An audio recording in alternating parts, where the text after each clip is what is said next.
Assalamualaikum warahmatullahi wabarakatuh.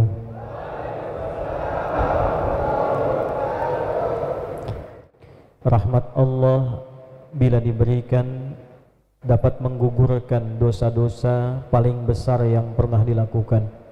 Ketika Allah menginginkan seorang hamba digugurkan dari seluruh dosa-dosanya tanpa kecuali, maka yang Allah pertama berikan rahmatnya. Allah berfirman dalam Quran surah Az-Zumar di ayat ke-53, "Qul ya ibadiyalladzina asrafu ala anfusihim la taqnatu min rahmatillah innallaha yaghfirudz dzunuba jami'a." Katakanlah, sampaikanlah Muhammad sallallahu alaihi wasallam, duhai hamba-hambaku yang telah merasa banyak berbuat dosa sehingga menyimpulkan apakah mungkin Allah masih mengampuni dosa-dosa saya, maka Allah katakan, janganlah engkau mengambil kesimpulan untuk mengatakan putus asa dengan rahmatku. Dapati rahmatku, sungguh dengan rahmat itulah aku akan ampuni seluruh dosa-dosa yang bahkan engkau pernah kerjakan. Dan di antara bentuk rahmat dalam wujud pengampunan dosa itu, di antaranya terdapat di majlis ilmu. Oleh karena itu, ketika ada seorang alim ditanya oleh seorang pembuat dosa yang bahkan sudah membunuh 100 orang, banyak dosa lain yang pernah ia kerjakan, maka ia arahkan orang itu untuk datang ke majlis ilmu. Di tengah perjalanan, kisahnya sangat masyhur, ia meninggal dunia dengan kalimat taubat di lisannya, belum sampai ke majlis ilmu dan jaraknya di pertengahan lebih sejengkal saja. Maka Allah terima taubatnya dan dengan itu diampuni dosa-dosanya. Bahkan kemudian dari riwayat-riwayat yang tersambung kepadanya turunlah di antaranya firman Allah di Quran surah An-Nisa di ayat yang ke-100 itu, "Wa may yuhajir fi sabilillah yajid fil ardi muraghman katsiran wa sa'ah wa may yakhruj min baitihi muhajiran ila Allah wa rasulih thumma yudrikuhul maut faqad waqa'a ajruhu 'ala Allah." Dan siapapun tanpa kecuali yang telah memiliki tekad untuk berubah lebih baik dalam pandangan Allah dan Rasulnya, ia mau merubah kebiasaannya supaya Allah senang, ia merubah perilakunya supaya ikut dengan apa yang Nabi pernah tuntunkan. Lalu ada di antara mereka yang berusaha dan Allah berikan perubahan pada hidupnya, hatinya diberikan kelapangan, diberikan kehidupan yang lebih baik dari sebelumnya. Tapi ada di antara mereka yang baru keluar rumah, berangkat ingin mengaji, ingin lebih dekat dengan Allah, ingin beramal seperti Nabi pernah contohkan dalam hidupnya. Tiba di perjalanan, maut datang lebih dulu menjemputnya. Faqad waqa'a ajruhu 'ala Allah, niatnya diterima oleh Allah, pahalanya diberikan dan diturunkan rahmat Allah kepadanya untuk menggugurkan di antara dosa-dosanya. Bentuk rahmat yang kedua ialah pengabulan doa-doa, juga memberikan solusi dalam kehidupan. Ini didapatkan dalam Al-Quran surah kedua Al-Baqarah di ayat 157. Ulaika alaihim salawatum mir rabbihim wa rahmah wa ulaika humul muhtadun. Ada orang-orang yang sedang ditimpa banyak masalah, diuji dengan beragam persoalan kehidupan. Ujiannya ditemukan di Quran surah kedua ayat 155. Wala nabluwannakum bisyai' minal khauf. Ada yang gelisah. Tadi kan gelisah, ustadznya datang atau tidak dia? Nunggu kebagian tempat atau tidak. Wal ju', ada yang lapar, mungkin belum makan siang sampai sekarang. Ada yang mungkin belum sarapan. Wa naqsim minal amwal, kadang harta berkurang, bisnis dagang keuntungannya tidak sebanyak sebelumnya. Wal anfus, ada yang sakit, ada yang sampai meninggal. Wat thamarat, ada hasil kerja kerasnya diambil orang lain. Dia yang berkebun sebelum panen besok hasilnya diambil orang. Dia yang ikut tender hasilnya diambil perusahaan orang. Wa basyiris sabirin, berikan kabar gembira pada orang yang sabar. Alladzina idza asabathum musibah qalu inna lillahi wa inna ilaihi raji'un, yaitu orang yang ketika diuji dengan beragam macam persoalan kehidupan, ia menyerahkan semua solusinya kepada Allah. Dia menerima dengan sabar diuji, dia serahkan kepada Allah, dan di antara cara menyerahkan kepada Allah, dia datang untuk belajar ilmu menghadapi musibah. Dia datang ke majlis ilmu, dia bermohon kebaikan kepada Allah. Maka dijawab oleh Allah, ulaika alaihim salawatum mir rabbihim wa rahmah. Maka orang-orang yang bersabar saat diuji itu dipuji-puji oleh Allah. Ada orang yang diuji mengeluh, ada orang yang diuji bikin status, ada orang yang bahkan saat diuji menyalahkan Allah. Kenapa harus saya ya Allah? Apa engkau tidak sayang kepada saya? Saya kan sudah tahajud, saya sudah berusaha untuk puasa, mengapa saya masih banyak diuji? Tapi ada orang yang sabar, berterima kasih kepada Allah. Terima kasih ya Allah, engkau pilih saya bukan yang lain. Engkau tetapkan saya yang diuji bukan hamba yang lain. Engkau naikkan kelasnya kepada saya bukan yang lain. Maka orang-orang semacam ini diberikan rahmat oleh Allah kepadanya. Saat rahmat diberikan, wa ulaika humul muhtadun, maka segeralah diberikan solusi oleh Allah dari persoalan yang sedang ia hadapi. Di mana diketahui bahwa orang yang punya masalah ini datang ke majlis ilmu, mendapatkan rahmat, lalu kemudian dikabulkan doanya, bahkan meringankan langkahnya saat dihisab ke surga. Ditemukan dalam hadis riwayat Ibnu Majah, juga dicantumkan dalam Sunan Abu Daud, rawinya tersambung pada sahabat Abu Darda radhiyallahu taala anhu. Kemudian dari Nabi sallallahu alaihi wasallam bersabda, "Man salaka tariqan yaltamisu fihi ilma, sahhalallahu lahu tariqan ilal jannah. Wa innal malaikata," ini poinnya, "la tad'u ajnihataha ridan li talibil ilmi. Wa inna talibal ilmi yastaghfiru lahu man fis samawati wa man fil ard, hatta al-hitan allati fil bihar. Wa innal ulama'a warathatul anbiya'i wa innal anbiya'a lam yurithu dirhaman wala dinara walakinnahum warathul ilma." Siapapun yang melangkahkan kakinya dari tempat dia berdomisili, ada yang dari rumahnya, ada yang dari kos-kosan, ada yang dari tempat tinggal temannya, kemudian menempuh perjalanan yang tidak mudah. Tidak semua yang datang ke Masjid Al-Irsyad ini dari tempat yang aksesnya mudah. Kadang dari tempat yang jauh, kadang melewati kemacetan, kadang harus berburu dengan lingkungan, memarkir kendaraan tidak mudah. Demi menuntut ilmu, walaupun belajar satu hadis, satu ayat, sahhalallahu lahu tariqan ilal jannah. Di saat-saat sulit hisab itu, Allah permudah jalan orang itu untuk ringan langkahnya menuju surga. Lalu Allah perintahkan malaikat membentangkan sayapnya, memberikan ridha pada penuntut ilmu itu. Para ulama hadis memberikan komentar, di antara makna ridhanya malaikat itu memohonkan rahmat Allah kepada penuntut ilmu itu untuk menjawab doa-doa dan menghilangkan kesulitannya. Jadi ketika ada penuntut ilmu kemudian sambil menunggu belajar, selesai dia berdoa, kemudian dia bermohon, malaikat langsung mengaminkan dan mohonkan kepada Allah jawaban kepadanya. Mudah-mudahan kita termasuk yang digolongkan dalam hadis dan ayat-ayat Al-Quran yang disebutkan tadi. Kami diskusi bagaimana kita mengeluarkan kembali pedoman kurikulum yang pernah Nabi ajarkan kepada para sahabat-sahabat terbaiknya, kurikulum hidup yang dengan itu umat Islam yang mendapatkan pelajaran kurikulum ini dapat sukses dan bahagia di setiap pekerjaan hidupnya dan dalam keadaan apapun dimanapun mereka berada. Ada 40 orang yang pertama belajar kurikulum ini, belajar selama 10 tahun. Mereka dikenal dengan as-sabiqun al-awwalun. Ada yang laki-laki seperti Sayyidina Abu Bakar As-Siddiq, Umar bin Khattab, ada Abdurrahman bin Auf, Uthman bin Affan. Kalangan pemudanya ada Ali bin Abi Thalib radhiyallahu taala anhu karamahullahu wajhah. Remajanya ada Arqam bin Abi Arqam, usianya baru 17 tahun, masuk Islamnya yang ke-17. Diajak oleh sahabat Uthman bin Affan radhiyallahu taala anhu. Yang perempuannya ada Sayyidah Khadijah radhiyallahu taala anha. Kurang lebih jumlahnya 40 orang. 40 orang ini mereka mendapatkan kurikulum hidup dari Nabi.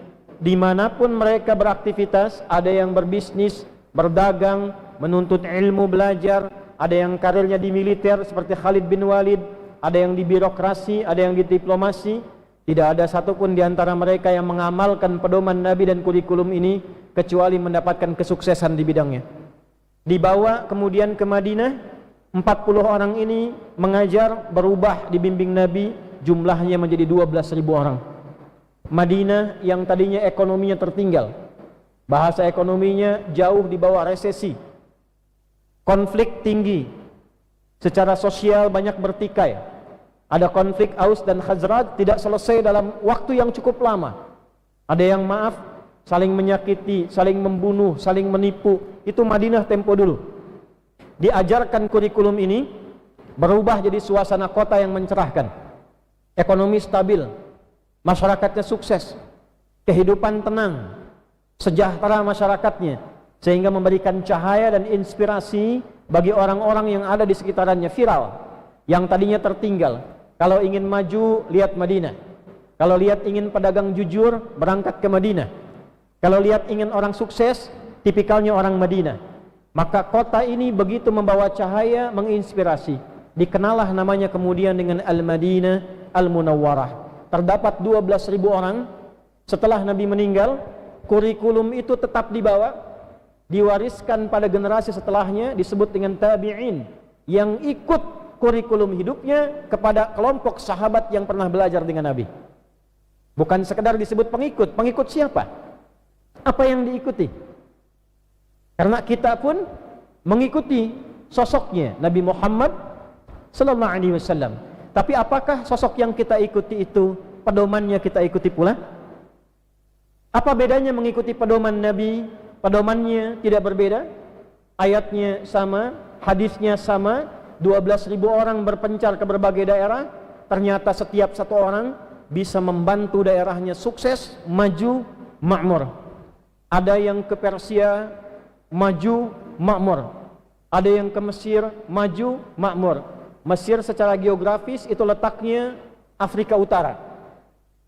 Sahabat Amr bin As pernah ekspedisi membawa beberapa sahabat Nabi, 12 orang kurang lebih, dari Mesir ke Libya, ke Tunisia, Maroko, Aljazair, sampai nyebrang ke Sisilia. Itu yang dilewati keseluruhannya berubah jadi kota yang maju. Bahkan Afrika Utara nanti kelak menjadi provinsi, salah satu provinsi dari negara Islam masa itu. Gubernurnya bernama Musa bin Nusair, panglima kodamnya kalau kita sekarang, pangdamnya, panglima daerah militernya namanya Tariq bin Ziyad. Jadi dulu Afrika Utara itu provinsi. Satu orang menginjakkan kaki, di setiap yang dipijak dia bisa merubah daerahnya menjadi maju, berkembang luar biasa. Ada yang mampir ke Nusantara sebelum berlanjut sampai ke Cina. Mampirnya ada catatan sejarah di Baros, 400 km kurang lebih dari kota Medan. Ada yang mengatakan Sa'ad bin Abi Waqqas kemudian singgah di situ, berangkat kemudian sampai ke Cina, yang kelak kembali kemudian meninggal dimakamkan di Baqi'. Ada satu versi kemudian di daerah sebagian Cina. Cuma mampir, singgah, kemudian berhubungan dengan masyarakat setempat sehingga melahirkan hubungan ideologis. Ada yang belajar masuk Islam di saat Majapahit sedang runtuh, melemah. Ketika menaklukkan bagian Sriwijaya, Prameswara lari masuk, kemudian mendapatkan Selat Malaka, itu lemah. Majapahit lemah, Sriwijaya lemah. Di kondisi lemah itulah tiba-tiba datang orang-orang Islam membawa nilai kebaikan, mengajarkan kurikulum hidup itu lagi.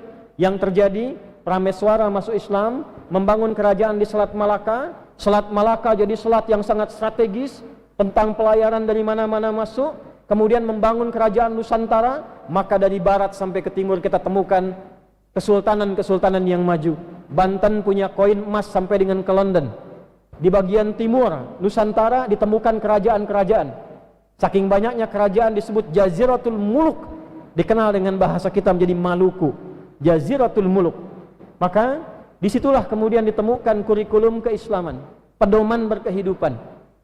Ketika pedoman itu ditinggalkan, ketika kurikulum itu tidak aktif lagi, maka kita temukan kemunduran-kemunduran. Keemasan-keemasan hanya cerita, kekuatan-kekuatan dulu hanya kisah.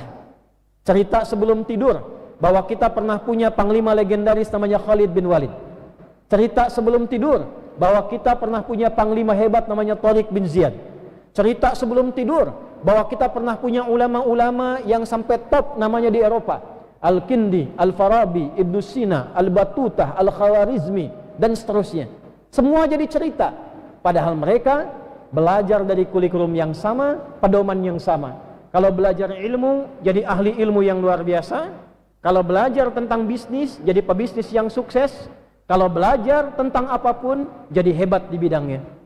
Nah, kini negara dengan jumlah umat Islam paling banyak di dunia saat ini, rasa-rasanya kita harus coba belajar kembali pedoman hidup ini, mengeluarkan kembali kurikulum hidup ini. Kita mencoba ingin mengumpulkan kurikulum ini untuk menjadi pahlawan yang sesungguhnya, yang menginspirasi dunia, memakmurkan Indonesia dengan nilai-nilai kebaikan yang kita akan kaji bersama. Siapa yang mengumpulkan pedoman ini?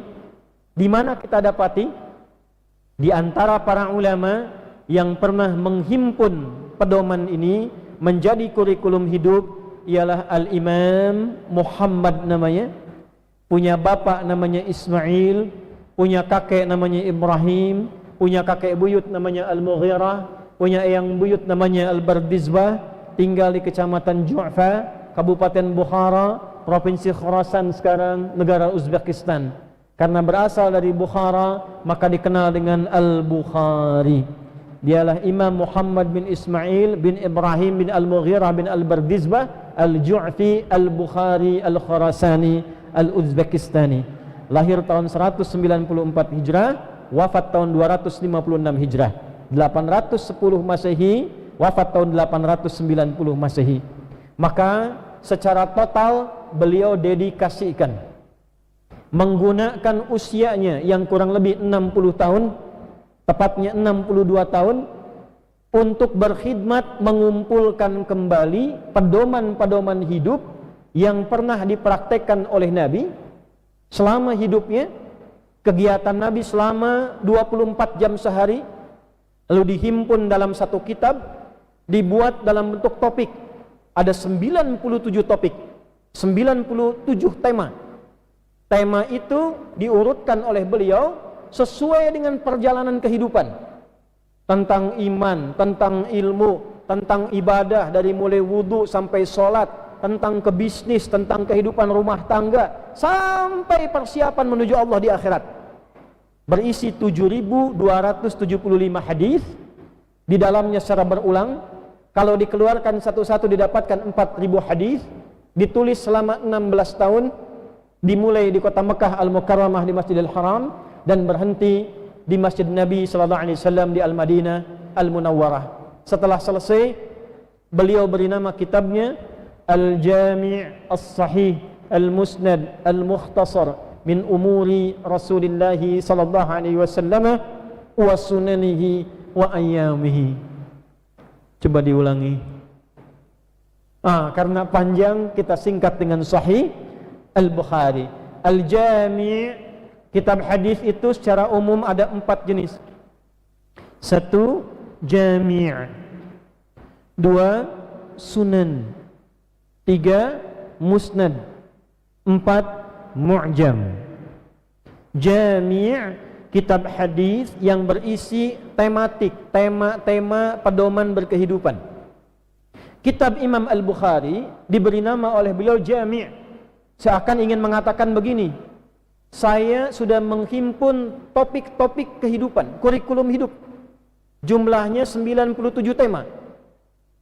Isinya saya persingkat, Al-Mukhtasar. Saya khususkan dari ayat Al-Quran, ini ayatnya, lalu saya cari hadisnya yang sahih, yang tidak ada masalah. Hadis sahih nanti syaratnya 5. Mattasala isnaduhu binaqlil 'adlid dhabiti 'anil 'adlid dhabiti min ghairi syudzudin wala illatin qadihah. Ditelusuri orangnya mesti adil. Ada satu hadis ditelusuri sampai 1082 orang periwayatnya. Al-imanu qaulun wa amalun. Iman itu adalah perkataan yang konsisten dengan perbuatan. Itu hadis yang diriwayatkan tentang hadis tadi itu 1082 orang. Kurang lebih yang meriwayatkan. Ditelusuri orangnya, ditelusuri silsilahnya sampai ketemu kepada Nabi sallallahu alaihi wasallam. Isi 97 tema itu adalah pedoman kehidupan Nabi dan kegiatan harian Nabi selama 24 jam dalam sehari. Dihimpunlah menjadi 97 tema. Kitab Sunan, kitab yang berisi tuntunan hadis berdasarkan urutan fikih. Jadi kalau antum ingin ngaji bab fikih, hadis-hadis tentang bab dari mulai taharah, tentang air, tentang taharah sampai ke salat, maka cari kitab Sunan. Ada Sunan Abu Daud, Sunan At-Tirmidzi, Sunan An-Nasa'i, Sunan Ibnu Majah. Musnad, kitab hadis yang disusun berdasarkan periwayatnya. Antum kalau ingin tahu, yang akhwat di bawah, saya ingin seperti Sayyidah Aisyah. Bagaimana caranya supaya saya bisa seperti Sayyidah Aisyah?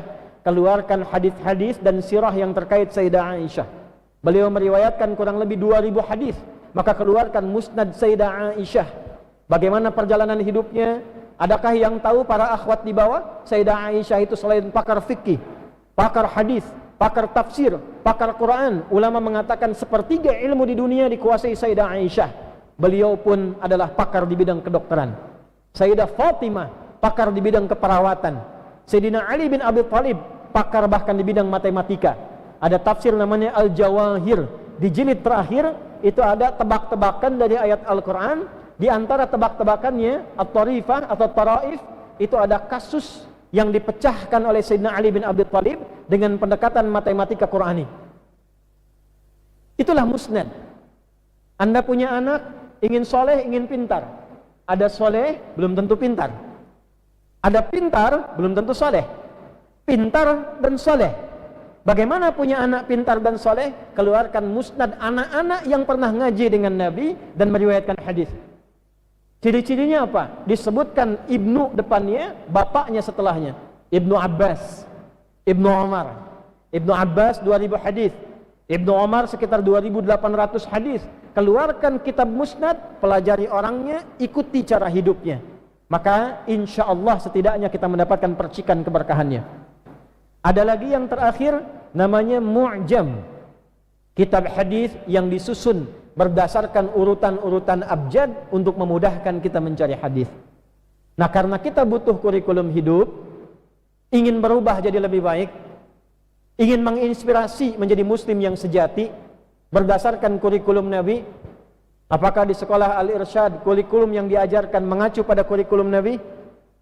Nilainya dari Nabi? Apakah di Stikdi Ar-Rahmah kurikulumnya berdasarkan kurikulum Nabi, value-nya?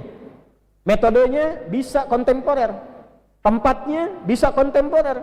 Zaman Nabi tidak ada proyektor, zaman Nabi tidak ada videotron, zaman Nabi tidak ada digital. Alatnya boleh, tapi lihat value-nya, nilainya, kurikulumnya.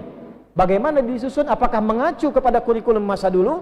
Dulu orang yang belajar dengan kurikulum ini tidak pernah mereka pintar kecuali minimal 5 bidang pengetahuan. Minimal 5. Sekarang orang paling pintar paling-paling 3 disiplin ilmu. Dulu 5. Tidak ada orang cuma tunggal 1 bidang ilmu. Tafsir, hadis, lughah, fiqih, usul fiqih, sambung kemudian ke ilmu umum. Ada yang matematika, ada yang fisika, ada yang kimia dan sebagainya. Jadi adik-adik, teman-teman yang sedang belajar di kampus pun, kalau metode belajarnya mengikuti panduan dari Nabi sallallahu alaihi wasallam, kita ngaji di masjid ikut panduan dari Nabi sallallahu alaihi wasallam, maka akan terjadi perbedaan-perbedaan yang tidak kita dapatkan sebelum-sebelumnya. Maka saran saya ke depan, silahkan masjid dihitung ada berapa di area ini. Ada Masjid Al-Irsyad, ada masjid tadi saya lewat Al-Falah, ya, ada masjid yang lainnya lagi. Silahkan bekerja sama. Ami Abdurrahman itu diinventarisir masjidnya, catat satu-satu. Lalu kurikulum yang banyak ini dibagi di setiap masjid, supaya tidak harus sama. Yang ini ngaji bab A, yang B ngaji bab C, yang D ngaji bab D. Nanti berputar semuanya. Lihat apa yang terjadi setelah Anda sebulan mengaji dengan kurikulum itu. Akan terjadi perubahan yang sangat luar biasa. Misal yang para pebisnis kumpulnya di masjid A, kumpul di situ. Keluarkan ayat-ayat tentang bisnis, hadis-hadis tentang bisnis, orang-orang yang pernah sukses belajar dengan Nabi, bahas semuanya, baru Anda praktekkan berbisnis, berdagang. Lihat apa yang terjadi perubahannya. Untuk itu, hari ini kita akan keluarkan satu pedoman dari Nabi sallallahu alaihi wasallam, insyaallah bersanad. Saya insyaallah sebetulnya sudah menghafal Cuma untuk menguatkan, kita bawa kitab hari ini supaya kita ngaji bisa pakai kitab. Ini saya ambil dari Syarah Sahih Al-Bukhari, versi yang jarang dikenal, tapi kitabnya istimewa. Biasanya kita ngaji Syarah Sahih Al-Bukhari lewat Fathul Bari. Di Syarah Sahih Al-Bukhari karya Al-Imam Ibn Hajar Al-Asqalani, Al-Hafidh Ibn Hajar Al-Asqalani, ada kurang lebih 16 jilid. Nah, ini saya bawakan versi yang unik, namanya Al-Kawakib Ad-Darari fi Syarah Sahih Al-Bukhari karangan Al-Imam Asy-Syaikh Al-Kirmani. Ini 25 jilid, saya bawa jilid yang kedua. Pembahasannya tentang kitabul ilmi, karena kita ngaji di majlis ilmu, di tempat yayasan juga ilmu, maka bagaimana kita bisa belajar dari Nabi, cara belajar ilmu yang baik itu seperti apa. Insyaallah di sini ada 75 hadis, dimulai dari hadis yang ke-59 sampai 134. Setelah kitab Bad'ul Wahyi, Kitabul Iman 57 hadis, baru masuk ke kini Kitabul Ilmi. Siap insyaallah? Baik. Jadi kita insyaallah ngajinya bersanad, kitabnya kita bawa, kita bahas sama-sama, nanti kita akan lihat apa yang terjadi. Nanti kalau 75 hadis ini kita pecah, ada bimbingan tentang waktu belajar yang baik. Bukan hanya laki-laki, Nabi itu punya pengajian untuk ibu-ibu. Jadi kalau ibu-ibu ada pengajian ibu-ibu, itu ada sanadnya. Sampai ada harinya. Hari apa yang bagus ngaji untuk ibu-ibu? Ya? Terus gantian di tempat siapa? Di tempat siapa dipilih? Bagaimana desain rumahnya? Itu bisa dibahas. Tentang meningkatkan ingatan. Kan biasanya ada 4 ya. Ini akan muncul yang kelima. 4 ini cepat ingat, lambat lupa. Biasanya nomor 1 ini. Yang kedua itu lambat ingat, lambat lupa. Ingatnya lambat, tapi lambat lupa pula. Yang ketiga itu cepat ingat, cepat lupa. Ingatnya cepat, setelah ingat lupa. Yang keempat, lambat ingat, cepat lupa. Kita terangkan 2 jam baru paham, setelah itu lupa. Ini ada yang kelima. Yang kelima, dan ini ada doanya, ada algoritmanya, ada pelakunya, ada tokohnya, ada tempatnya. Anda boleh cek di mana Anda temukan ajaran dalam agama yang informasinya, ajarannya tersambung. Nabinya ada, tempat hidupnya ada, tempat wafatnya ada, kuburannya ada, ajarannya ada, orang yang menerimanya ada, hidupnya ada, kuburannya ada, karyanya ada. Yang kelima ini cepat ingat, sulit lupa. Bukan lambat, sulit lupa. Jadi bukan mau ingat, mau lupa susah. Mau lupa susah. Biasanya utang kan ya. Ini ilmu. Ini ilmu ini. Ini kita mulai ya. Bismillahirrahmanirrahim. Jilid yang kedua dari kitab Al-Kawakib Ad-Darari karya Syekh Al-Kirmani. Teman-teman sekalian, ini kitabnya. Ya. Beliau wafat tahun 786 Hijriah. Bismillahirrahmanirrahim.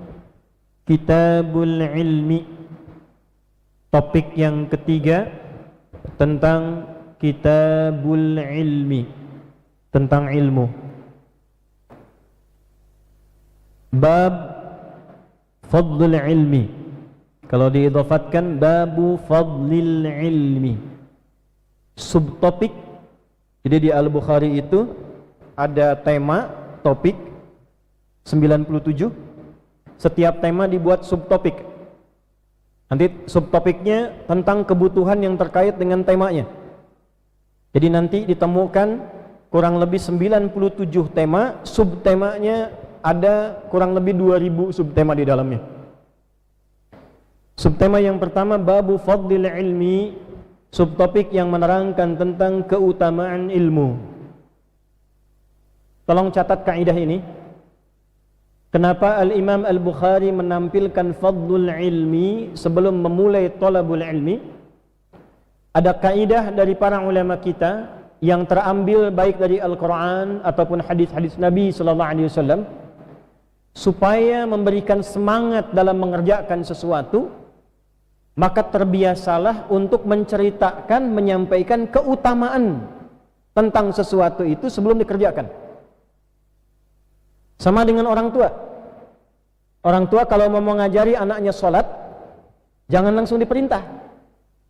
Jelaskan dulu keutamaan sholat itu apa, sesuai dengan umur anak itu. Anak kita lihat usia 4 tahun, lihat ayahnya sholat. Abah, kenapa abah sholat? Kenapa harus sholat? Jelaskan keutamaannya sehingga membuat dia bersemangat untuk mendapatkan keutamaan itu melalui sholat yang dimaksudkan.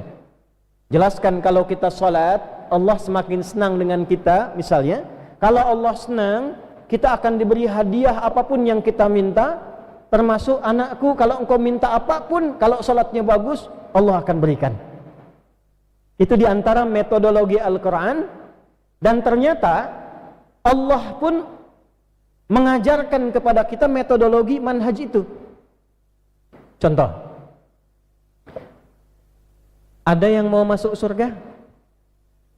Ada. Yang mau masuk surga Firdaus boleh angkat tangan? Masya Allah. Baik. Apa amalan pertama masuk surga Firdaus itu? Salat? Bukan. Bukan. Baca Quran? Bukan. Amalan pertama masuk surga Firdaus itu salat yang khusyuk. Qad aflahal mu'minun alladzina hum fi salatihim khashi'un. Kalau ada kalimat salat yang khusyuk, berarti ada salat yang kurang khusyuk. Jadi orang yang semakin tinggi khusyuknya, semakin dekat ke surganya. Tapi saya tanya lagi, antum kalau salat karena Allah atau karena ingin masuk surga?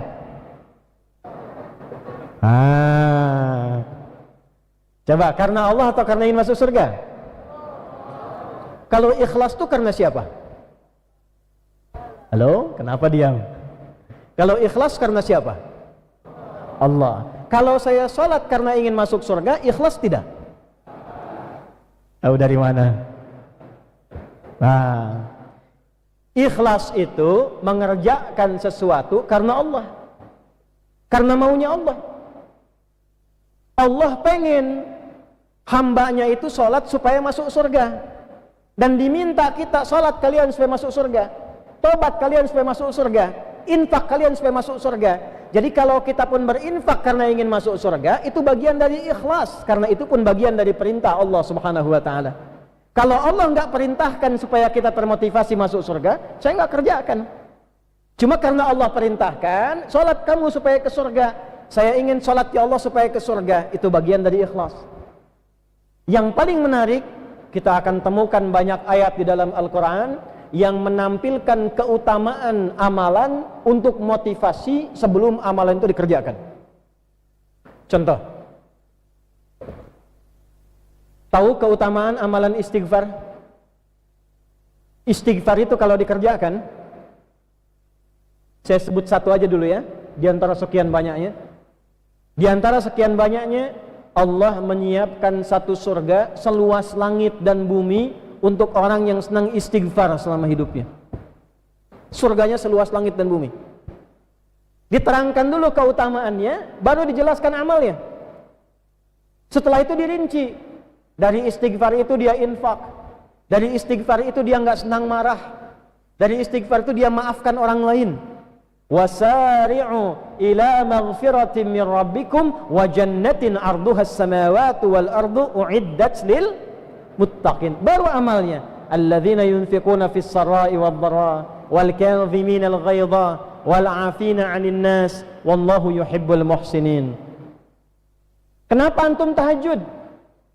Kalau nggak ada motivasinya, nggak akan semangat antum tahajud. Kenapa antum datang ke sini untuk ngaji sore ini? Kalau nggak ada motivasinya, nggak ada antum berdesak-desakan datang ke sini. Karena itu, kitabul ilmi, kitab tentang ilmu, tentang belajar, dibuka dengan fadlun keutamaannya untuk memberikan manhaj kepada kita. Kalau ingin belajar apapun, coba keluarkan dulu keutamaan sehingga menjadi motivasi untuk kita semua. Itu poinnya. Jelas sampai sini? Baik. Qala al-muallif wal Imam Bukhari rahimahullahu taala. Yuk kita masuk kepada nasnya. Pertama dari Quran dulu, pelan-pelan ya. Ini mohon maaf sebelum masuk ke ayat saya ingatkan lagi. Pemahaman keduanya, lembaga-lembaga yang menyelenggarakan proses pendidikan dan pengetahuan coba membuat program-program yang utama sehingga menarik dan memotivasi siswa untuk mau belajar. Al-Irsyad bikin program unggulan 1, 2, 3, 4, 5 sehingga orang tua ketika akan menyekolahkan ke Al-Irsyad tahu, oh ini termotivasi untuk sekolah di situ. Kenapa harus pilih sekolah ini tidak yang lain? Tikdi Ar-Rahmah punya program apa? Apa yang unggulan di bidangnya? Dan itu sudah umum sekarang di setiap lembaga pendidikan, menawarkan program tertentu yang menjadi keunggulan-keunggulan supaya orang tertarik masuk ke dalamnya. Nah itu standar. Masjid juga jangan kalah. Ketika menyelenggarakan pengajian, antum keluarkan babnya ini, keutamaannya ini, setelah ngaji outputnya ini, amalannya ini, keutamaannya ini. Itulah diantara manhaj yang ditempatkan Imam Al-Bukhari sebelum masuk pada inti bahasan pengajiannya. Bismillahirrahmanirrahim wa qaulillahi ta'ala. Yuk sekarang kita masuk dalil ayat Al-Quran. Apa motivasi yang Allah berikan di dalam Al-Quran bagi para penuntut ilmu baik formal ataupun informal, bagi para penyelenggara ilmu, ustadz, guru, dosen, kiai, habib, lain sebagainya. Kalau dia buka majlis, buka sekolah, di masjid mengajar, antum yang belajar, kira-kira apa yang Allah berikan kepada kita semua saat kita masuk ke wilayah ilmu itu. Wa qaulillahi ta'ala, adapun firman Allah subhanahu wa ta'ala, anda boleh catat 1 surah Al-Mujadalah di ayat yang ke-11. Di sini Imam Al-Bukhari mengutip ujungnya, yarfa'illahu alladhina amanu minkum walladhina utul ilma darajat wallahu bima ta'maluna khabir. Saya bacakan dari awal ayat. A'udzu billahi minasyaitonir rajim. Bismillah. Ya ayyuhalladzina amanu idza qila lakum tafassahu fil majalisi fafsahu yafsahillahu lakum wa idza qila lakum inshuzu fanshuzu yarfa'illahu alladhina amanu minkum walladhina utul ilma darajat. Selesai mukaddimahnya, sekarang kita masuk ke isinya. Ini tadi baru mukaddimah ya, sekarang kita masuk ke inti ngaji ini nih. Izin saya agak pelankan suaranya supaya mudah untuk disimak dan didengar. Saya mau berdiri sebentar ya, supaya lebih terlihat.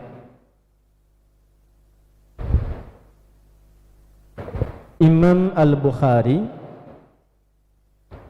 memberikan panduan pertama bagi para penuntut ilmu, pengajar ilmu dan penyelenggara ilmu. Penuntut ilmu kita belajar, pengajar ilmu para ustadz, kiai, ulama, guru, penyelenggara sekolah, kampus. Kalau ingin sukses, kita yang muslim, yang mukmin di 3 sifat itu, maka algoritma pertama rumusnya Al-Quran surah ke-58 Al-Mujadalah di ayat yang ke-11. Sekarang ngajinya kita agak pelan-pelan, kita bahas setiap huruf dan kalimatnya. Ya ayyuhalladzina amanu. Fokus. Hai semua orang-orang yang telah menyatakan dirinya beriman kepada Allah. Bapak Ibu sekalian, teman-teman keluargaku, ayat ilmu dibuka oleh Allah keutamaannya dengan kata iman. Jadi tipikal pelajar beriman itu, dia menuntut ilmu pertama dengan imannya. Itu dulu. Jadi kalau kita ingin sukses belajar, antum ingin sukses di kampus, anak ingin sukses di sekolah, di SD, SMP, SMA dan seterusnya, Antum ingin sukses jadi guru, maka mengajarlah dengan iman. Ingin sukses jadi murid, belajar, ilmunya kuat, paham, maka belajarlah dengan iman. Mengajar pakai iman, belajar pakai iman, sekolah ingin sukses. Bukan hanya mencetak yang pintar. Kalau pintar banyak, tapi apakah pintarnya menjadi berkah atau tidak, itu hal lain. Coba lihat di negeri kita, yang pintar banyak, ahli hukum banyak, ahli ekonomi banyak. Banyak pakar ekonomi kita yang bahkan saking pintarnya dipakai di negeri orang. Ilmuwan kita banyak belajar di luar, tapi betapa banyak ahli hukum yang dihukum, betapa banyak orang ahli ekonomi yang kemudian terjebak dalam perbuatan yang terlarang. Kalau untuk pintar itu mudah. Jangankan yang beriman, yang tidak beriman pun bisa pintar. Karena kaidah pintar itu sederhana. Antum mau belajar, bekerja keras untuk belajar, Anda pintar. Tapi apakah kepintaran itu bermanfaat dalam kehidupan? Belum tentu. Maka kaidah pertama, ya ayyuhalladzina amanu, belajarlah, mengajarlah, selenggarakanlah institusi pendidikan dengan iman. Menggunakan ya disebutkan 361 kali dalam Al-Quran. Ya ayyuhalladzina amanu.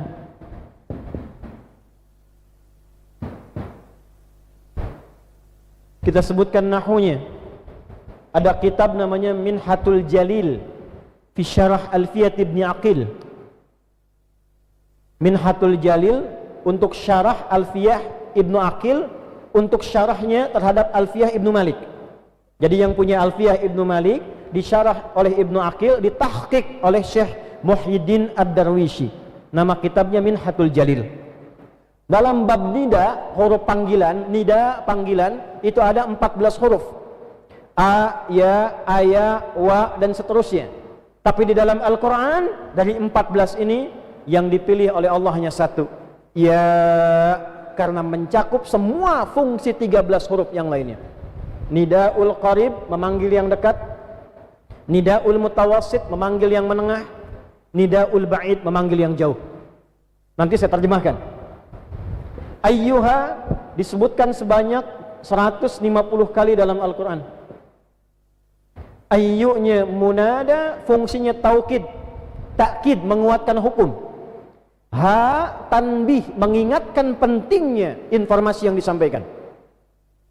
Alladzina disebutkan 1080 kali dalam Al-Quran. Ismun mausulun yadullu ala jam'iyatil jama'. Kata sambung konjungsi di sini menunjuk pada objek yang bentuknya jama', menghimpun semua tanpa kecuali. Laki-laki, perempuan, besar, kecil, tua, muda, remaja, dewasa, punya jabatan, tak punya jabatan, apapun statusnya, selama masih punya iman. Ya ayyuhalladzina amanu, hai semua pemilik iman tanpa kecuali, yang kecil, yang besar, yang tua, yang muda, laki-laki, perempuan, lintas generasi, lintas tempat, lintas derajat. Perhatikan kalimatnya, dimanapun kalian berada, baik dekat, menengah, ataupun jauh, aku ingatkan, aku tekankan ya, kata Allah, sepanjang masih punya iman, gunakan imanmu untuk menuntut ilmu. Itu terjemah tafsirnya. Yuk kita lompat sebentar ya, sebelum disempurnakan ayatnya. Apa bedanya belajar pakai iman dengan tidak pakai iman? Pindah ayatnya. At-Taubah, Al-Bara'ah, surah 9 ayat 122. Jika kita ngaji seperti ini, di kampus belajarnya begini, maka statusnya akan dinaikkan oleh Allah seperti mujahid fi sabilillah, sama dengan yang berjuang di medan juang perang. Kalau meninggal dengan belajar seperti ini, langsung statusnya syahid akhirah. Dimakamkan seperti biasa, dimandikan, dikafani, disolatkan, tapi statusnya syahid. Wa ma kanal mu'minuna liyanfiru kaffah Tidaklah orang-orang yang punya iman itu menggunakan imannya untuk berjuang secara fisik ke medan perang semua. Falaula nafara min kulli firqatin minhum ta'ifah. Akan aku tawarkan sekarang satu amal yang amalnya senilai dengan berjuang fi sabilillah di medan perang. Apa itu? Hendaklah ada di antara kalian yang memilih ini, lihat tafaqahu fid din. Ini rumusnya. Perhatikan ya. Tafaqquh bukan sekedar ta'allum. Tafaqquh.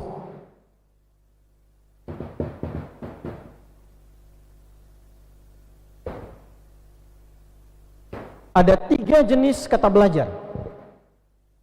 1 darasa. Darasa yadrusu darsan wa dirasatan. 2 ta'allama. Ta'allama yata'allamu ta'alluman fahuwa muta'allim. 3 tafaqqaha yatafaqqahu tafaqquhan. Kalau darasa itu artinya biasanya secara umum belajar yang sifatnya ringan, yang tidak menuntut paham. Pelajarannya ringan. Biasanya anak-anak TK, SD kelas 1, kelas 2. Karena itu tempatnya disebut madrasah. Darasa gurunya mudarris, karena yang diajarkan yang ringan-ringan. Dulu zaman saya masih muda nih. Baru 41 tahun ya. Zaman Kiai Soleh, Ustaz Abdurrahman yang lain ini senior kita. Dulu kalau kita belajar kan SD nggak banyak-banyak. Sedikit, TK banyak bermain. Karena darasa. Ngaji pun tahapnya masih qiraah, ikra, qiraati. Ya. Darasa, kharaja wa dakhala. A fata'a kan dulu rame kan? A fata'a a. Ya kan? Fa fatafa fa. Lam doma u lu apa lu. Tapi kan tidak dituntut paham. Yang di SD dulu kita belajar kan, tidak menuntut paham, cuma bisa baca kan. Ini Budi, ini ayah Budi, masih ingat? Ini ibu Budi.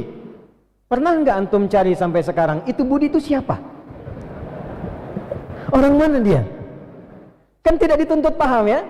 Nah, itu darasa namanya.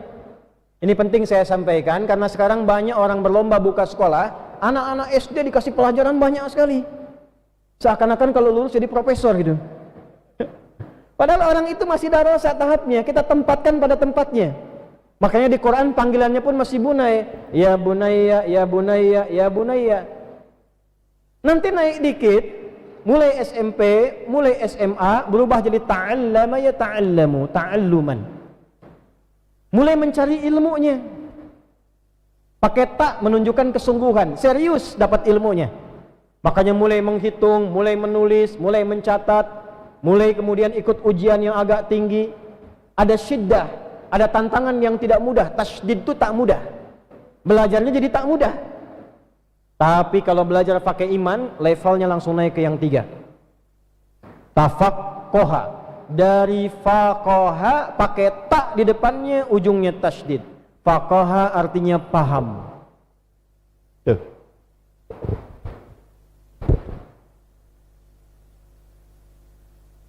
Taknya menunjuk pada sifat serius, sungguh-sungguh. Tasydidnya menunjuk pada sifat syiddah, butuh motivasi 2 kali lipat, double. Nanti di matna loghah Anda belajar ya. Saya ngajar di loghawiyat di bahasa linguistik. Jadi harakat tasydid itu ada maknanya. Bahasa Arab itu nggak sembarangan. Setiap harakat ada maknanya. Kenapa fathah? Kenapa kasrah? Kenapa dhammah? Kenapa sukun? Kenapa laki-laki banyak fathah? Anta. Perempuan banyak sukun, i, anti. Kaifa haluka, kaifa haluki. Apa itu kasrah? Kecil, lembut, tipis, khafad, jatuh, rendah. Kenapa perempuan menggunakan kasrah? Karena suaranya lembut kadang-kadang. Tipis, i, tipis. Kalau antum i'tikaf di sini Masjid Al-Irsyad, keluar jam 1 malam mau cari makanan, di pohon itu ada suara, ih, deh. Antum jangan lari, tunjuk aja kasroh ya gitu.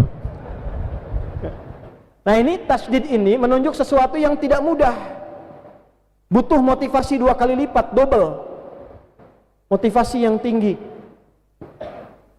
Nah ciri orang beriman dimanapun dia belajar dibuka dengan iman. Wa ma kanal mu'minuna, dan tidaklah orang-orang beriman itu liyanfiru kafah, dengan imannya pergi ke medan juang, ikut berperang, membela agama, bela negara, resolusi jihad, hadir. Falaula nafara min kulli firqatin minhum ta'ifah, hendaknya ada sebagian yang beriman itu menggunakan imannya liyatafaqahu, untuk belajar sampai paham dan serius. Jadi antum yang kuliah-kuliah nih di UNER,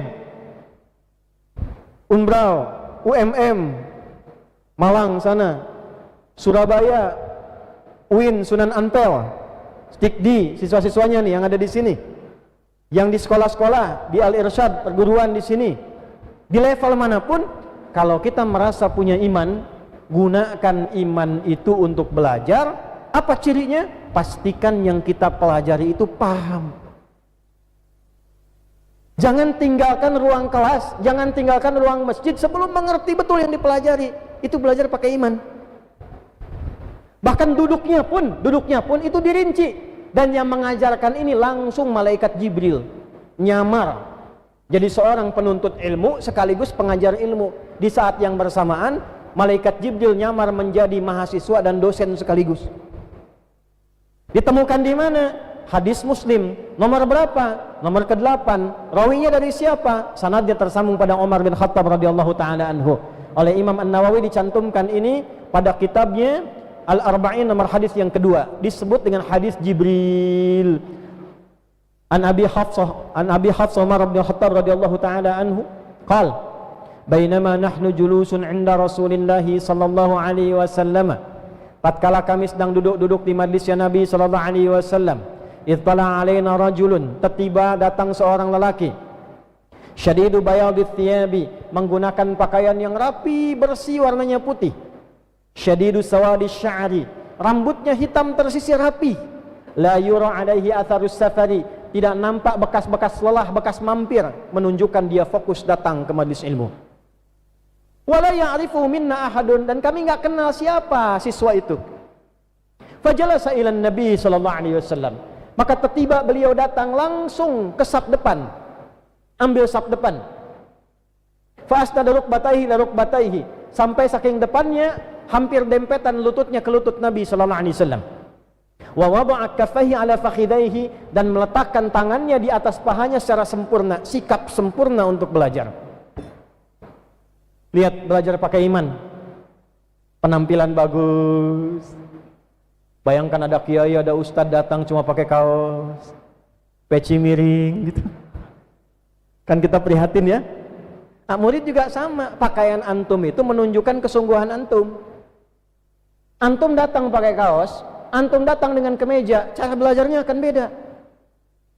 Tapi jangan disifati demikian juga pada umumnya, tidak. Ya, ini menunjukkan pakaian itu menunjukkan kesungguhan untuk cara kita belajar. 2, datang rapi penampilan, ini poinnya.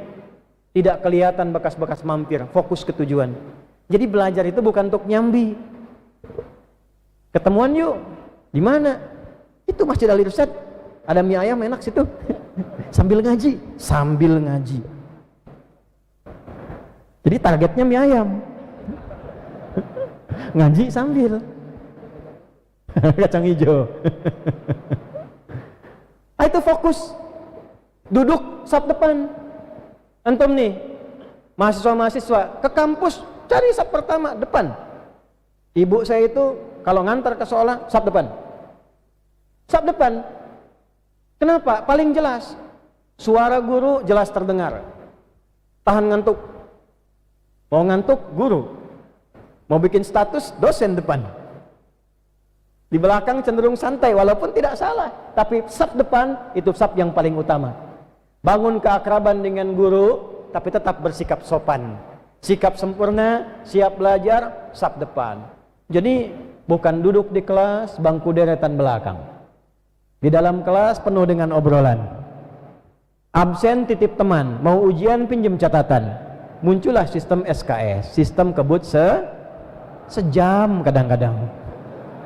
Maka ilmunya pun setelah ujian saja bertahan semalam, setelah itu nggak ada lagi.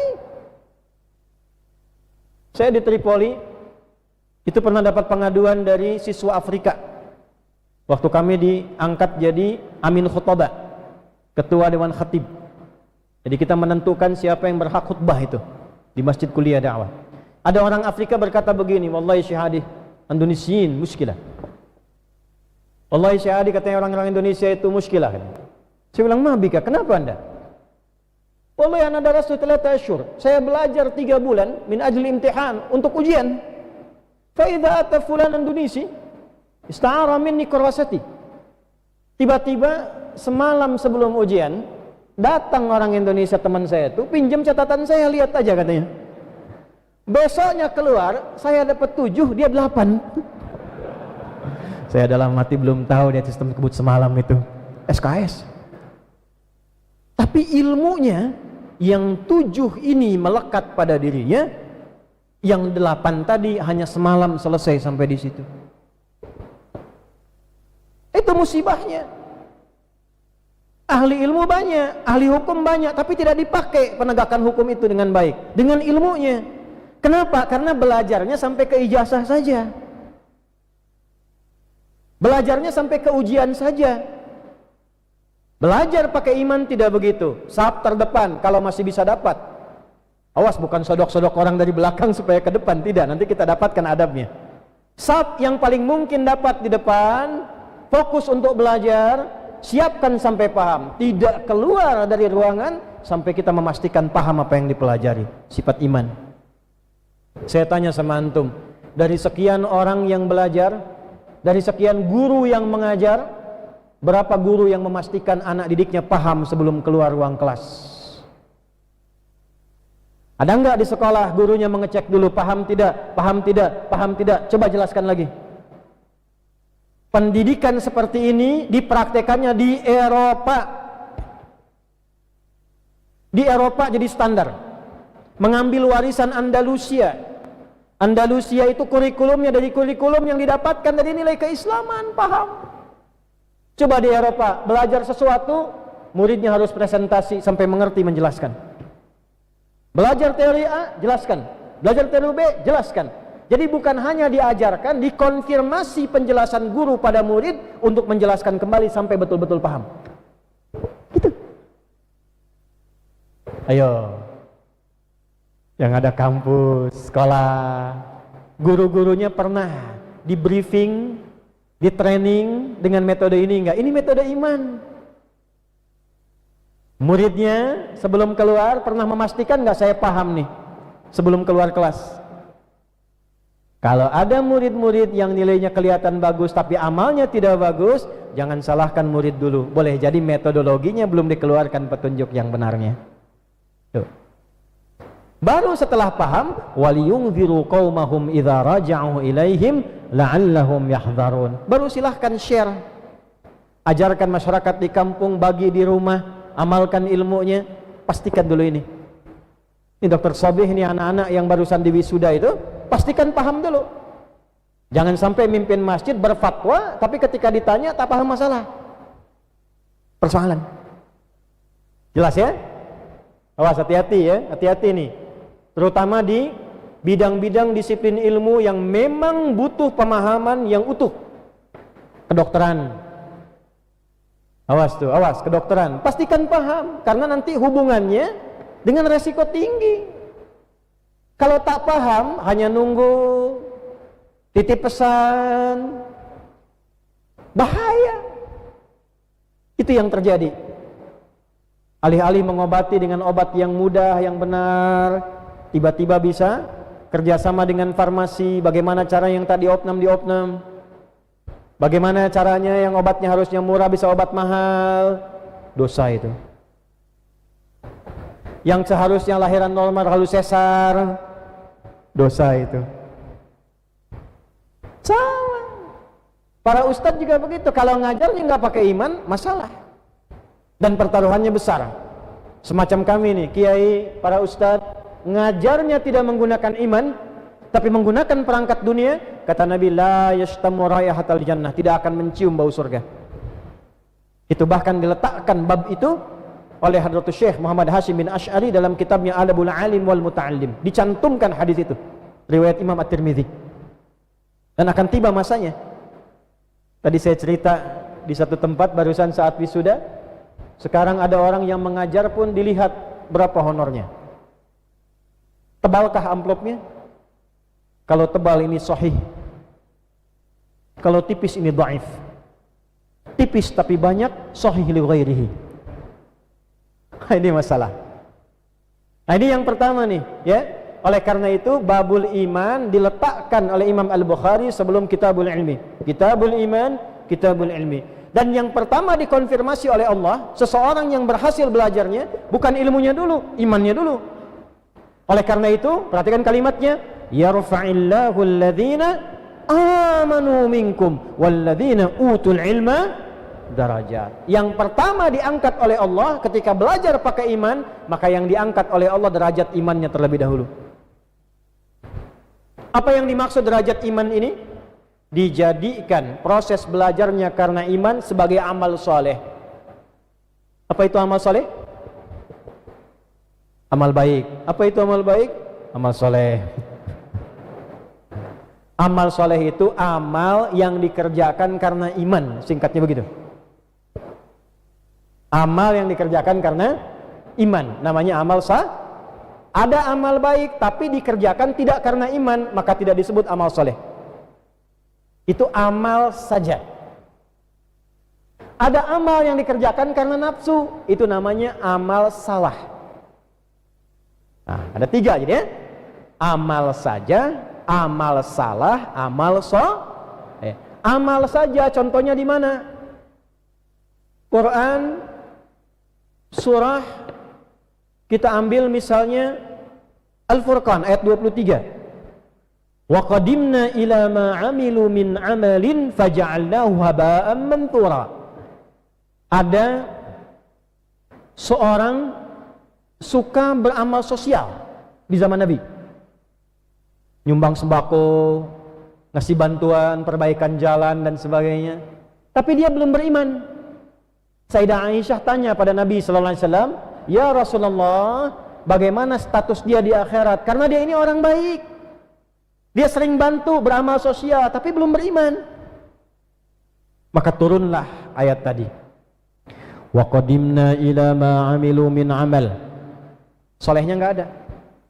Kalau ada orang non-iman, non-Islam, beramal sosial, beramal baik, bukan karena imannya, tapi karena status dunianya. Bukan karena iman, tapi karena status dunianya. Maka dengan keadilanku, aku balas amal kebaikan itu saat di dunia. Karena dia berbuat baik di dunia, bukan karena imannya, maka dibalasnya pun di dunia. Adil tidak? Adil. Maka namanya disanjung, orang senang dengan dia, pekerjaannya lancar, terbuka karirnya. Wa qadimna ila ma 'amilu min amalin, solehnya enggak ada. Tetap amal baik tapi tidak soleh. Di akhirat bagaimana? Faja'alnahu haba'an manthura. Maka di akhirat berlaku hukum akhirat. Ada enggak imannya? Kalau tak ada, jadi debu berterbangan. Kenapa debunya terbang? Supaya tak bisa ditimbang. Sebab kalau debunya tak terbang, berarti ada nilai timbangannya, masih ada amalnya, maka berterbangan. Amal dikerjakan karena nafsu. Sholat bagus tidak? Halo? Sholat bagus tidak? Tapi sholatnya karena pencitraan. Mau takbir nunggu kamera dulu nih. Misal Jumatan pengumuman, saya mau nyumbang Pak untuk masjid ini renovasi. Ya tidak banyak sih, 1 miliar saja. Tapi tolong sebutkan nama saya Pak. Kalau bisa dibikin spanduk dari Sabang sampai Merauke. Ria. Maka turun ayat fawailul lil musallin alladzina hum an salatihim sahun alladzina hum yuraun. Celaka orang sholat. Sholat yang bagaimana yang celaka? Enggak semua orang sholat celaka. Yang lalai dalam sholatnya. Kenapa lalai? Karena pencitraan. Ingin dilihat makhluk. Ingin dilihat makhluk disebut riya, ingin dilihat Allah disebut ihsan. Jelas? Ya ayyuhalladzina amanu la tubtilu sadaqatikum bil manni wal adha kalladzi yunfiqu malahu ria'an nas. Hei orang beriman, jangan batalkan amalmu dengan perbuatan merusak seperti orang infak yang riya. Amalnya dikerjakan karena nafsunya, disebut amal salah namanya. Amalnya dikerjakan karena imannya, baru namanya amal soleh. Jadi kalau mengajarnya pakai iman, belajarnya pakai iman, menyelenggarakan pendidikan pakai iman, oleh Allah dirubah status pekerjaannya menjadi amal soleh. Maka karena ini jadi amal soleh, dilipat gandakan derajatnya. Apa yang dimaksud derajat? Disyarah dalam kitab hadis ini, yang dimaksud ujur fil akhirah. Pahalanya dilipat gandakan dari proses belajar bahasa, dari proses belajar biasa. Contoh,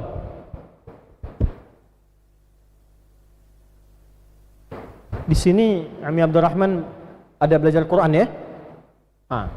Saya tanya pada semua ini, kalau kita ngaji Al-Quran, pahalanya berapa satu hurufnya? 10. Tahu dari mana? Nah, di At-Tirmidzi nomor hadis 2910.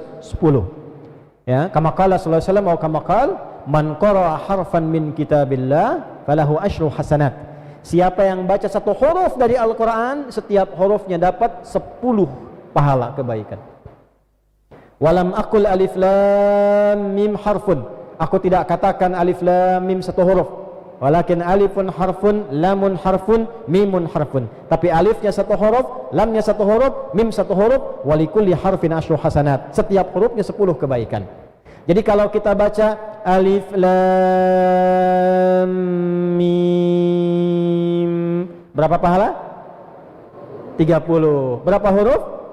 3. Belum tentu. Belum tentu. Bagi yang berhitung diberi sesuai hitungan. Bagi yang tak berhitung diberi tanpa hitungan. Ya, di ilmu bahasa itu ada 7 tingkatan ilmu. 1 matnul lughah, 2 nahwu, 3 saraf, 4 ma'ni, 5 bayan, 6 badi', 7 arud. Ilmu yang ketujuh arud itu menyampaikan apa yang diucapkan, itu yang dihitung. Apa yang diucapkan itu yang dihitung, bukan yang ditulis yang dihitung. Ya kan? Alif lam mim, berapa huruf? Alif lam mim. Ini huruf apa? Tulis, alif. Berapa huruf? 1, 2, 3. Ini berapa huruf? Lam, ya, satu huruf lam, 1, 2, 3. Ini huruf apa? Mim, 1, 2, 3. Berapa huruf? Belum tentu, karena alifun ininya apa? Hamzah, alif, ini hamzah, tulis ha, mim, zal, ta. Semakin tak pernah berhitung, semakin diberikan tanpa hitungan. Dari mana rumus itu? Di Al-Baqarah ayat berapa? 261. Ketika menghitung pahala infak 1 sampai 700, Allah tutup di akhirnya. Allah akan memberi tanpa hitungan bagi siapa yang tak berhitung. Mathalul ladzina yunfiquna amwalahum fi sabilillah.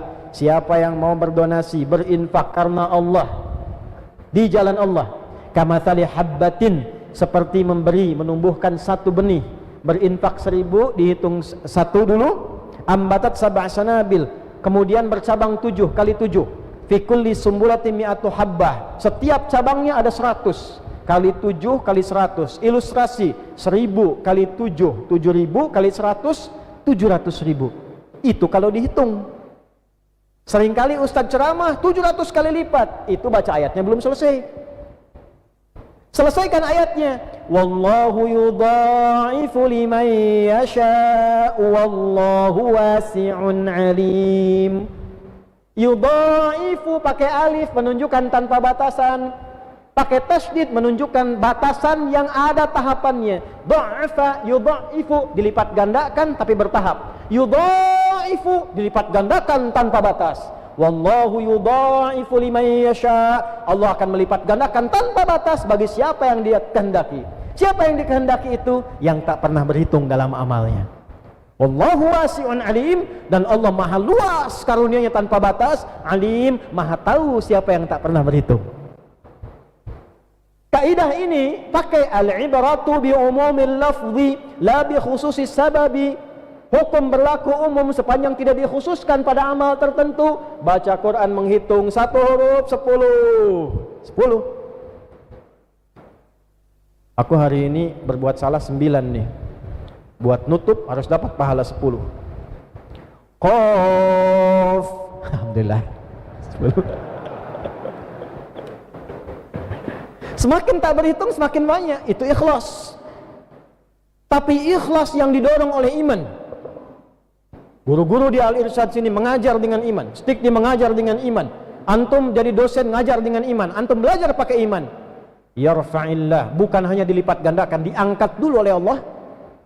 Yarfa'illahu alladhina amanu, karena iman itu kita belajar, diangkat dulu oleh Allah, dilipat gandakan darajat tanpa batasan. Berapa di antara kita yang selama ini belajar pakai iman? Berapa di antara kita yang selama ini mengajar pakai iman? Apa tandanya seseorang itu sukses mengajar pakai iman dan sukses belajar menggunakan iman? Teruskan. Utul ilma darajat. Tandanya dia mendapatkan ilmunya, cahayanya turun dari Allah. Kaidahnya, lihat kaidahnya. Bukan dia yang mendapatkan ilmu dengan ikhtiarnya, tapi Allah yang memberikan ilmu karena imannya. Bukan dia yang mendapatkan ilmu karena ikhtiarnya, tapi Allah yang memberikan ilmu karena imannya. Banyak orang yang tidak beriman belajar pintar banyak. Di Cina banyak yang pintar belum beriman. Di Amerika banyak, di Indonesia banyak. Dan kita hargai, kita hormati. Tapi ada yang lebih indah dibandingkan itu. Ada orang yang belajar menggunakan iman, dia berikhtiar dengan dirinya, dan Allah berikan karena imannya itu anugerah ilmu kepadanya.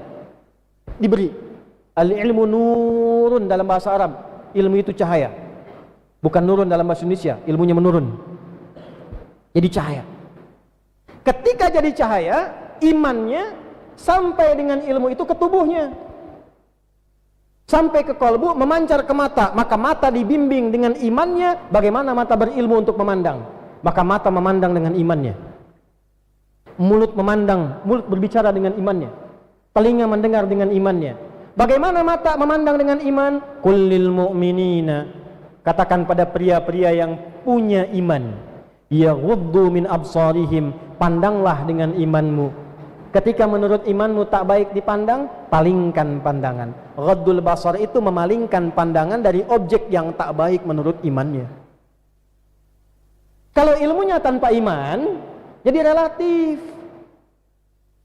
Menurut bapak kan nggak baik, menurut kami ini budaya biasa aja.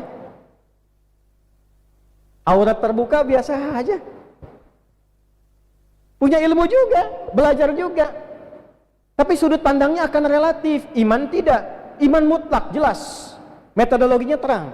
Ini baik, ini tak baik.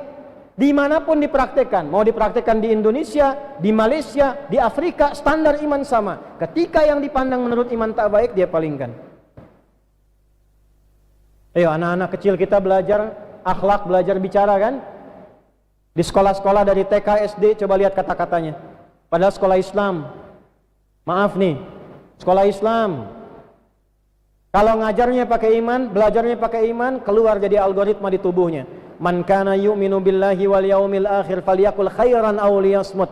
Siapa yang merasa beriman pada Allah dan hari akhir, yakin dihisab, maka dia akan gunakan iman di lisannya untuk berkata yang baik saja, tak mampu diam. Berarti kalau ada anak sekolah sekarang bahasanya kotor, bahasanya tidak baik, membuli, sampai saking beratnya menahan bulian, akhirnya nekat meledakkan satu tempat orang sedang Jumatan. Ada yang nekat, tak sanggup menahan lompat dari ketinggian. Ainal iman? Di mana iman? Lebih rendah daripada itu, sesama saling mengejek. Di mana iman? Di mana iman? Nah, jadi ilmu yang hakiki yang belajar pakai iman itu pasti jadi perilaku. Dari iman itu dipraktekkan lewat takwa, jadi akhlak mulia. Itu tiga serangkai. Iman, takwa, akhlak. Dan satu-satunya pendidikan di dunia yang undang-undangnya menyatukan tiga ini, iman, takwa, akhlak, cuma Indonesia. Bapak Ibu boleh cek. Ditemukan dalam undang-undang Sisdiknas. Ini tadi dalam ayat ya. Sekarang undang-undang Sisdiknas nomor berapa? 20. Tahun berapa? 2003. Di mana pasal menimbang. Poin ke berapa? B. A, B, C, D, E 5. Ini lihat poin B. Anda boleh Google, silahkan boleh. Undang-undang Sisdiknas nomor 20 tahun 2003, pasal menimbang poin B. Undang-Undang Dasar 1945 mengamanatkan pemerintah mengusahakan menyelenggarakan satu sistem pendidikan nasional yang meningkatkan keimanan dan ketakwaan pada Tuhan Yang Maha Esa serta akhlak mulia. Baru dalam rangka mencerdaskan kehidupan bangsa yang diatur oleh undang-undang.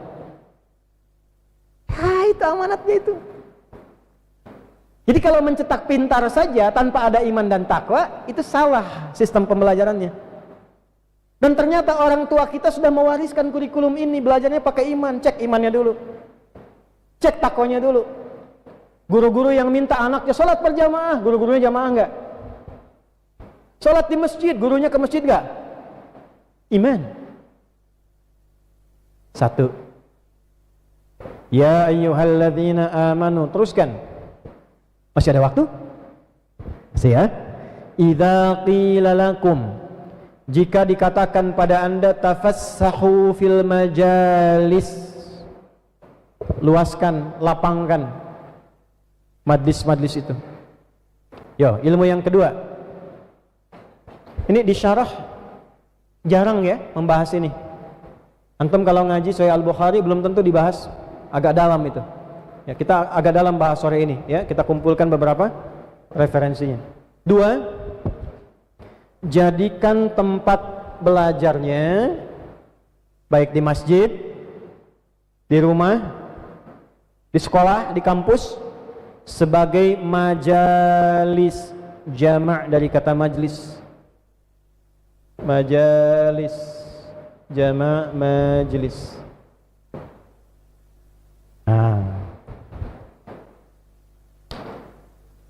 Kita sering namai majlis ta'lim al-hikmah, majlis ta'lim al-munawwarah, majlis ta'lim al-irsyad, majlis.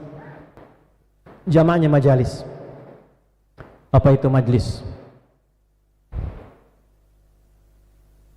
Tempat. Apa itu tempat? Majlis. Majlis itu dari kata jalasa, lawannya qa'ada. Kita cek di ilmu shorof ya. Jalasa yajlisu, jalsan, wajilsatan, hayahnya atau marwahnya wajalsatan. Orangnya jalis, tempatnya majlis. Qa'ada yaq'udu, qa'dan wa qi'datan wa qa'datan wa qu'udan, fahuwa qa'idun wa dhaka maq'udun, maq'ad tempatnya. Ada qa'ada, ada jalasa. Qa'ada berpindah dari posisi tinggi ke rendah. Saya berdiri begini, tinggi, lalu saya duduk, rendah. Di dalam bahasa Arab disebut qa'ada. Tafaddal qu'ud, silahkan pindah duduk ke tempat yang lebih rendah. Ada orang sholat tak mampu berdiri, duduk dia, maka disifati duduknya dengan qu'ud, bukan julus. An-Nisa ayat 103, فَإِذَا قَضَيْتُمُ الصَّلَاةَ فَاذْكُرُوا اللَّهَ قِيَامًا وَقُعُودًا. Qiyam wa qu'ud, bukan qiyam wa julus, qu'ud.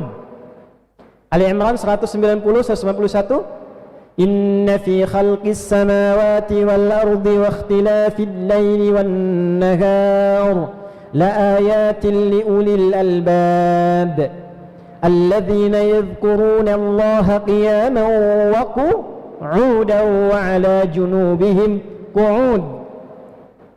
Lawannya julus, berpindah dari yang rendah ke tinggi. Ya Kiai Saleh, saya minta pindah ke kursi dari karpet. Ya Syekh Saleh, tafadhali ijlis, silahkan duduk. Ijlis, pindah dari posisi rendah ke tinggi. Tempatnya disebut majlis. Tempat menuntut ilmu disebut majlis. Kenapa disebut majlis? Karena di tempat itulah yang akan memindahkan derajat kita dari rendah ke tinggi. Apa yang diangkat rendah ke tinggi itu dua. Satu, iman untuk beramal soleh. Yang kedua, ilmu untuk mengisi iman itu. Jadi jangan sampai orang belajar ke majlis, imannya tidak terangkat, ilmunya tidak tumbuh. Antum beri nama majlis, tapi ketika antum ngaji tidak menambah iman. Tawa-ketawa, nggak apa-apa, nggak dilarang ketawa. Ada 165 canda Nabi, dan Nabi tertawa di dalamnya sampai gigi bagian dalamnya kelihatan, tapi tidak meruntuhkan iman para sahabat. Makin beriman. Nenek-nenek pulang dari Nabi sedih habis konsultasi,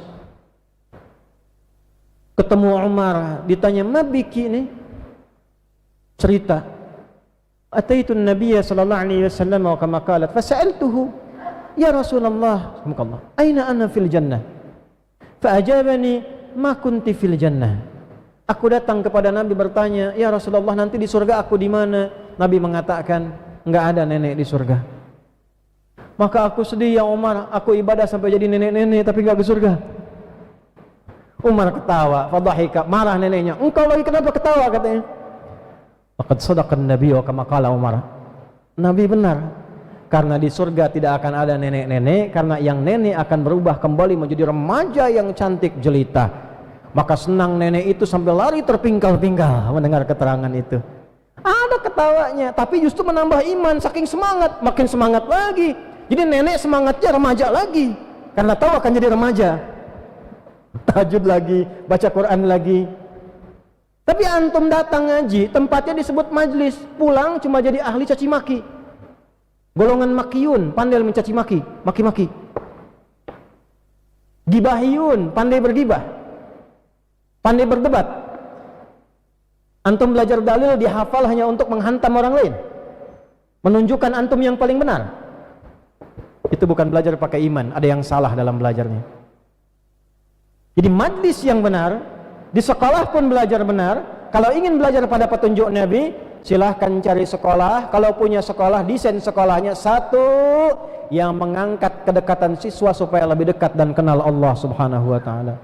Pulang sekolah rajin ngaji, pulang sekolah cium tangan orang tua, langsung mendoakan, terima kasih ayah bunda memberi kesempatan anda sekolah. Tolong berikan kesempatan supaya bisa jadi anak yang saleh, jadi syafaat untuk ayah dan bunda, ringan bisa menghafal Qur'annya. Sekolah pakai iman. Sehingga antum pun senang, pulang dari kantor sudah macet, capek, ada masalah, pulang ke rumah, anak usia 4 tahun, sekolah di sekolah Islam, tiba-tiba sedang murojaah walaupun surat Al-Ikhlas. Qul huwallahu ahad, Allahus samad, dibaca berulang-ulang, hilang penat antum. Tiba-tiba 2 tahun dia telepon, ingin telepon anda sedang rapat, ibunya bilang, papa sebentar aja, angkat telepon dari si fulana, dari anakmu itu. Begitu diangkat dia katakan, ayah terima kasih doanya ya, aku sudah hafal Quran 30 juz. Jatuh khurru sujada, bisa sujud nangis itu, walaupun yang hafal anaknya. Iman.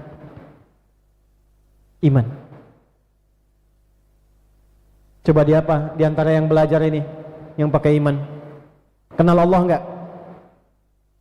Jangan-jangan anak antum pengen masuk surga, anak ditempatkan di sekolah yang bahkan tidak mengenalkan dia dengan Allah, enggak kenal Allah, enggak tahu cara salat. Pernah satu ketika ada kasus terjadi di Jakarta dulu, saya tak sebut tempat. Ada anak, ayahnya meninggal, menyewa jasa santri untuk menyolatkan ayahnya karena tak tahu cara nyolatkan ayah bagaimana. Nyewa jasa orang lain untuk memandikan karena tak tahu cara mandikannya bagaimana. Antum kebayang gak akhi? Punya anak antum mandikan dari kecil, popoknya antum atur-atur, antum sayang-sayang, antum rawat. Antum meninggal dia nggak bisa mandikan antum. Antum meninggal dia nggak bisa nyolatkan antum. Nyewa orang untuk nyolatkan. Dia sukses, rumahnya besar, mobilnya banyak, bajunya bagus. Tapi dia nggak kenal Tuhan dia. Dia kenal Allah. Itu iman. Nah yang kedua, iman itu diisi pakai ilmu. Semangat, tapi ilmunya kosong, bahaya. Antum masuk ke kajian yang mecas iman, diajarkan sampai didoktrin. Antum selama ini jauh dari Allah, sibuk dengan dunia. Ayo, dekat lagi menuju Allah, dekat menuju Allah. Tapi ternyata ketika didoktrin ilmunya salah, tidak ada ilmu, itu bahaya. Lihat kata Nabi, atadrunal muflis.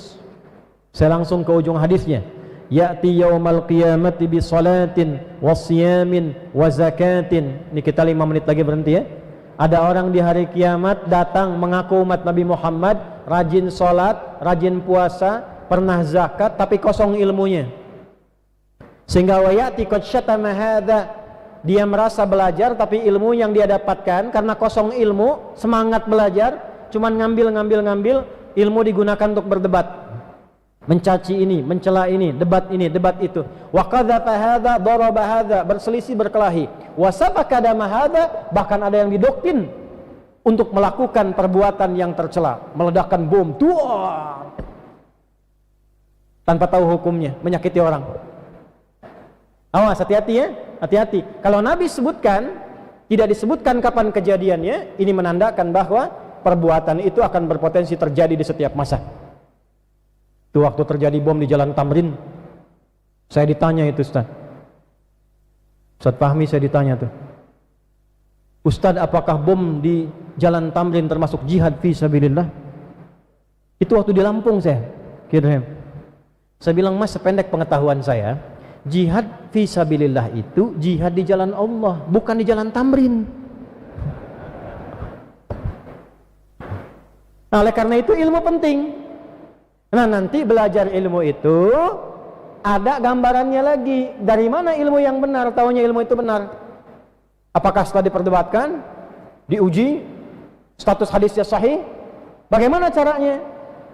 Maka dalam ayat yang kedua, nanti di surah Taha ayat 114, dimulai dengan doa dulu, dibuka dengan sanad. Apa doanya? Ini sekaligus saya ijazahkan dari kitab ini. Quran surah Taha ayat 114. Ijazahnya kita ambil dari Imam Al-Bukhari saja ya. Nanti Anda boleh ikuti saat masuk ke doanya. Qala al-muallifu rahimahullahu ta'ala, berkata Imam Al-Bukhari, semoga Allah rahmati dan tambahkan rahmat pada beliau, wa qawlihi azza wa jalla, dan selanjutnya firman Allah subhanahu wa ta'ala. Ini pembukanya. Kalau mau belajar, usahakan baca ini. Anak-anak di sekolah, masuk SD, bahkan TK, SMP, SMA, kalau mau belajar, baca doa ini dulu. Ini doa yang oleh ibu kami, ibu saya pribadi, itu diajarkan langsung di lisan ibu dari sejak kecil. Sejak kecil dipastikan, diperdengarkan, ibu harus dengar ya. Rabbi zidni ilma, Rabbi zidni ilma. Quran surah Taha ayat 114. Singkat, padat, tapi tolong bacanya pakai iman. Ini poinnya. Bacanya pakai apa? Iman, bukan cuma di lisan. Teruskan ke sini. Rabbi zidni ilma. Ya Allah, tambahkan padaku pengetahuan. Bagaimana buktinya seseorang ini baca doa ini pakai iman? Nanti dalilnya sebagai penutup, buka di Al-Baqarah di ujung ayat 282. Al-Baqarah ayat 282. Lihat ujung ayatnya, wattaqullah wa yu'allimukumullah. Tingkatkan takwamu kepada Allah, maka engkau akan ditambahkan pengajaran langsung dari Allah subhanahu wa ta'ala. Jadi ada orang dengar sampai selesai belum paham, ada orang ditunjukkan satu kalimat sudah paham ini arahnya kemana, dibacakan satu kata sudah hafal ini arahnya akan kemana. Bagaimana caranya? Belajarnya pakai iman, diisinya pakai takwa. Apa amalan takwa menguatkan iman sebagai gambaran dari doa ini? Jadi kalau anda baca doa ini, Rabbi zidni ilman, sebelum belajar, sebelum baca doa ini, amalkan amalan berikut. Satu, saya cepat ya, saya berikan satu amalan dulu ya, karena waktunya terbatas. Satu, sholat. Apa? Sholat. Utamakan, terutama sholat malam. Ya, talibul ilmi, penuntut ilmu yang baik, pengajar ilmu. Kalau guru-guru, dosen-dosen, ustad-ustad, kiai ingin berkah ilmunya, ingin sampai ke hati, ke jiwa, jangan tinggalkan sholat malam. Maksudnya berupaya semaksimal kita. Walaupun 2 rakaat, upayakan.